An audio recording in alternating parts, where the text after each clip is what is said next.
뱀파이어 영화 2. 6. 반헬싱 및 언더월드. 반헬싱은 정통 드라큘라에 관한 한 가장 잘 알려진 캐릭터 중 한 명이다. 브람 스토커의 소설 드라큘라부터 등장하는데 소설의 구도상 반헬싱 교수는 드라큘라를 제거하려는 신비주의 학자로 나온다. 한마디로 반헬싱은 드라큘라와 각을 이루는 숙적으로 나온다. 그러므로 많은 뱀파이어, 드라큘라 영화에서 반헬싱은 단골 손님이다.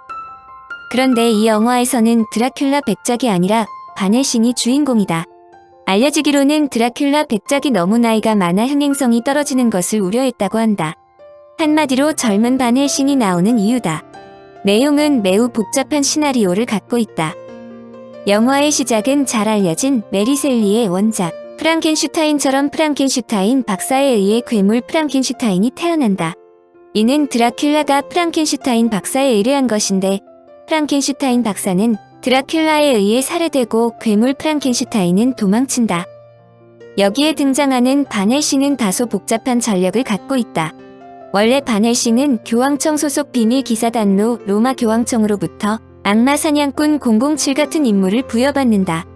한마디로 트란실바니아로 가서 드라큘라를 상대하라는 임무가 내려진다. 한편 트란실바니아 블라리디우스 가문의 왕자 벌칸과 공주 안나가 늑대인간을 사냥할 때 안나를 살리려다가 벌칸이 늑대인간과 함께 절벽에서 떨어진다. 마침 반헬싱이 트란실바니아에 도착하여 안나를 만나는데 뱀파이어 3명이 안나를 공격할 때 반헬싱이 그중 한 명을 제거한다. 그런데 오빠인 벌컨이 안나를 찾아오는데 그는 늑대인간이다. 안나는 오빠를 구할 수 있는 늑대인간의 치료제를 구하기 위해 반헬싱과 함께 프랑켄슈타인 성으로 들어가고 여기서 드라큘라는 프랑켄슈타인을 통해 뱀파이어를 대량 양산하는 것이 목적이다. 여하튼 반헬싱과 안나가 프랑켄슈타인을 만나며 드라큘라 전모를 알고 반헬싱이 프랑켄슈타인을 교황청으로 이송하여 보호하려지만 여자 뱀파이어 2명과 늑대인간인 오빠 벌컨이 공격하여 반헬싱은 늑대인간에게 물리고 안나는 납치당한다. 내용은 매우 복잡하지만 결론이 매우 흥미롭다. 놀랍게도 늑대인간이 드라큘라를 물면 드라큘라가 죽는다는 내용이다. 바로 반헬싱이 늑대인간 상태이므로 반헬싱이 드라큘라라 싸워서 물어 죽이면 치료제를 확보한 안나가 치료한다는 계획이다. 반헬싱이 드라큘라를 못 찌르는데 안나가 반헬싱을 주사기로 찌르다가 늑대인간이 된 반헬싱에게 죽는다는 것이다. 결론은 여하튼 반헬싱이 브람 스토커의 원본 의도대로 드라큘라를 제거하는 임무를 충실하게 수행한다는 것이다.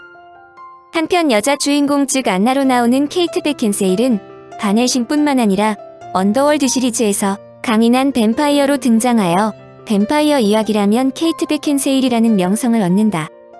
언더월드는 원래 2003년에 처음 출시되어 반헬싱보다 1년 먼저 출시되었지만 이후 시리즈가 계속되어 2016년에 출시된 언더월드 블러드 워까지 이어진다. 언더월드의 줄거리는 뱀파이어와 늑대인간을 주제로 삼는데 시나리오에서는 동일한 조상 아래 파생된 형제지간으로 설정된다. 선조의 이름은 코르비누스로 그의 두 아들 중 첫째는 박쥐, 둘째는 늑대에게 물린 후 유전학적 변이를 일으켜 형은 뱀파이어, 동생은 늑대인간이 되었다. 귀족적이고 세련된 뱀파이어에 비해 늑대인간은 파괴적이고 야만스런 특성을 지니고 있으므로 두 종족은 같은 조상을 두고 있음에도 한쪽이 멸망할 때까지 전쟁을 계속한다는 것이 기본 얼개다. 셀린느는 어린 시절 늑대인간에게 가족을 모두 잃고 당시의 뱀파이어 로드였던 빅터에게 거두어져 뱀파이어의 전투 조직인 데스딜러의 일원으로 활동하는 젊고 아름다운 뱀파이어다.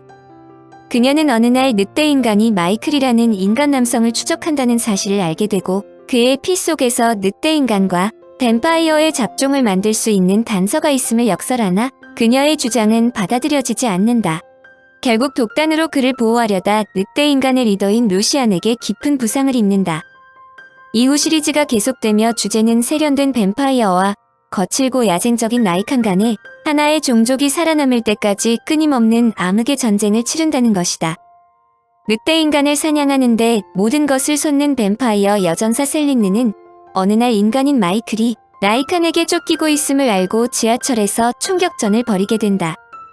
싸움 도중 마이클은 라이칸의 지배자인 루시안에게 어깨를 물리는데 늑대인간의 바이러스를 지닌 마이클의 피를 라이칸이 수혈하면 막강한 힘을 가지게 된다는 것을 알고 셀린느가 뱀파이어 상층부에 이야기하지만 무시당한다. 결국 셀린느는 사건이 복잡하게 얽히면서 두 종족으로부터 쫓기게 되는데 결론은 영화를 보면 명확하게 알 수 있음은 물론이다. 7. 트와일라이트 1990년대를 뱀파이어 전성시대로 만든 것은 브람 스토커의 드라큘라, 뱀파이어와의 인터뷰, 블레이드, 반헬싱 언더월드 등이 계속 흥행에 성공하여 지구인들에게 뱀파이어로부터 시선을 놓치지 않게 만들었기 때문이다. 그런데 21세기로 들어서자마자 그야말로 예상치 못한 뱀파이어 신화가 탄생하여 온 세계를 휩쓸었다. 이는 미국 작가 스테프니 메이어가 2005년부터 발표한 소설 트와일라이트 시리즈 때문이다. 꽃미남 소년 뱀파이어와 여고생의 사랑과 모험을 그린 4권짜리 이 소설은 전 세계적으로 5천만 부 이상 팔렸고 한국에서도 100만 부 이상 팔렸다. 이를 할리우드에서 가만둘 리 만무이다. 바로 동명으로 출시된 트와일라이트이다. 한마디로 뱀파이어 소년과 인간 소녀의 사랑을 그린 소설 트와일라이트의 상상력을 스크린에 옮겼는데 이것이 대박을 터뜨려 전 세계적으로 꽃미남 뱀파이어 열풍을 일으켰다. 새로운 뱀파이어 열풍의 특징은 주인공이 예전 드라큘라와는 달리 풋풋하고 아름다운 도시풍 꽃미남이라는 점이다.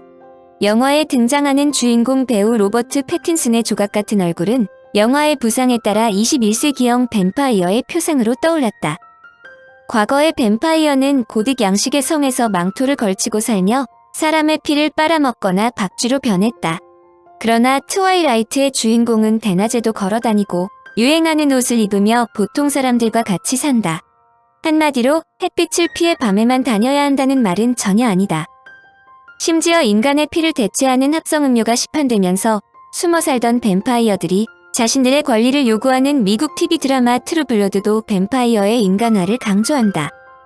더욱 놀라운 것은 여성들이 흡혈귀의 희생자가 아니라 악한 남자를 길들일 만한 강한 여자로 등장한다는 점이다. 이 점이 어필하여 뱀파이어물을 젊은 여성들이 압도적으로 애호한다는 점이다. 인터넷 서점 예스24의 한국의 독자층 분석에 따르면 20에서 30대 여성이 절반가량이고 10대 여성도 15%에 이르는 것으로 나타났다. 국내 베스트셀러 소설들의 10대 독자 비율이 2에서 3% 수준인 것과 비교할 때 엄청나게 높은 비율이다. 트와일라이트 시리즈의 성공 이후 비슷한 작품이 쏟아지고 있는 것도 좋은 징조다. 학교에서 왕따인 소녀가 뱀파이어 남학생을 좋아하면서 겪는 이야기를 그린 엘렌 슈라이버의 뱀파이어 입맞춤, 귀족적인 뱀파이어 사립학교에 다니는 학생들이 주인공인 멜리사 델라 크루즈의 푸른 피도 인기를 받았다. 일본에서도 후지TV가 착한 뱀파이어 소년의 사랑을 그린 미니 시리즈 사랑의 악마가 흥행에 성공했고 프랑스에서는 뱀파이어 현상을 정신분석학과 철학의 시각으로 다룬 강좌가 대학마다 개설되었다고 한다. 뱀파이어 인기는 그동안 꾸준했지만 책 몇 권 영화 몇 편이 흥행에 성공했다고 해서 인기가 높아지는 것은 아니다. 이 문제에 관한 한 미국의 전문가들은 하이틴 소녀들의 소망과 불안감을 동시에 보여주기 때문이라고 설명한다. 연인들이 쉽게 사귀었다가 헤어지고 많은 부모들이 이혼하는 현실을 보는 소녀들이 죽지 않는 뱀파이어와의 영원한 사랑을 꿈꾼다는 것이다. 더불어 트와일라이트 주인공은 사람을 해치지 않겠다고 말하는데 새로운 뱀파이어들은 옳은 행동을 하려고 한다는 점도 중요하다. 뉴욕타임스는 다음과 같이 설명했다. 예전의 뱀파이어는 사회의 악을 상징했는데 최근의 새로운 뱀파이어는 사람이 누구나 가지고 있는 악한 면을 드러내는 한편 그 악한 면을 이겨내려는 모습을 은유한다. 물론 일부 전문가들은 뱀파이어 설 영화들의 신드롬이 완벽한 남자와 영원한 사랑에 대한 비현실적 기대를 강조하고 있는 것에 우려를 표하는데 이 문제는 각자에게 책임이 있음은 물론이다. 영화 트와일라이트는 다음과 같이 진행된다. 햇빛을 사랑하는 17세 소녀 벨라는 엄마가 재혼하자 고향 피닉스주를 떠나 워싱턴주 아빠의 집으로 이사를 온다. 황량하고 비가 많이 오는 워싱턴주 포크스에 있는 고교로 전학 온 첫날 벨라는 에드워드 컬렌이라는 남학생과 마주친다. 에드워드는 냉담하지만 신비스러운 느낌이 들 정도로 잘생겼는데 벨라는 피치 못하게 점점 빠져드는 자신을 발견하게 된다. 그런데 에드워드는 가족의 아무도 모르는 비밀, 즉 뱀파이어족이라는 것이다. 불사의 몸으로 오랜 세월 고독하게 살아온 그에게 벨라를 향한 강한 끌림과 흡혈 욕구 사이에서 갈등을 벌인다. 그러나 에드워드는 90년 동안이나 기다려온 소울메이트가 벨라임을 깨닫지만 결국 자신과 같이 하면 위험해진다며 벨라에게 경고한다. 그러나 비록 고등학생이지만 벨라는 이미 에드워드를 잃지 않기 위해 모든 것을 희생할 각오가 되어 있다. 특히 벨라는 자신을 밀어내는 에드워드를 견디지 못하고 자신도 뱀파이어가 되려는 소망을 품는다.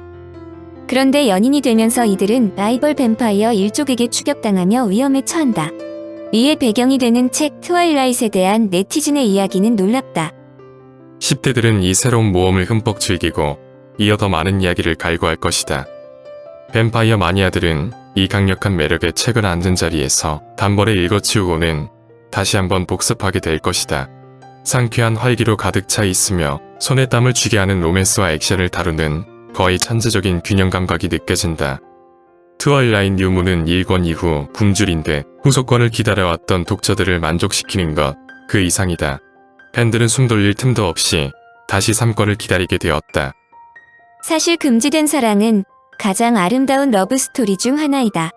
평론가들은 트와일라잇의 저자 스테프니 메이어는 불행한 연인들이라는 테마를 새롭게 그리고 스릴 넘치게 변주했다고 이야기한다. 사냥꾼이 먹잇감에게 매혹되고 인간이 뱀파이어와 사랑에 빠진다는 설정을 그 어느 누구도 상상치 못했다는 것이다. 한마디로 로미오와 줄리엣도 한 수 접어야 한다는 지적도 있다. 사실 그들을 적으로 알고 있는 다른 뱀파이어 부족들의 등장 속에서 서로에 대한 사랑을 지킨다는 것은 쉬운 일이 아니다. 그러므로 트와일라잇은 러브스토리인 동시에 본능과 욕망의 절제 사이에 투쟁을 그려낸 성공담이라고 말해진다. 여하튼 트와일라이트의 주인공인 에드워드는 모든 여성의 낭만의 집대성이자 연인의 정점이라고까지 거명된다. 한마디로 책 영화를 통한 여성들이라면 누구나 90년 만에 첫사랑을 하는 뱀파이어와 사랑에 빠지게 된다는 것이다.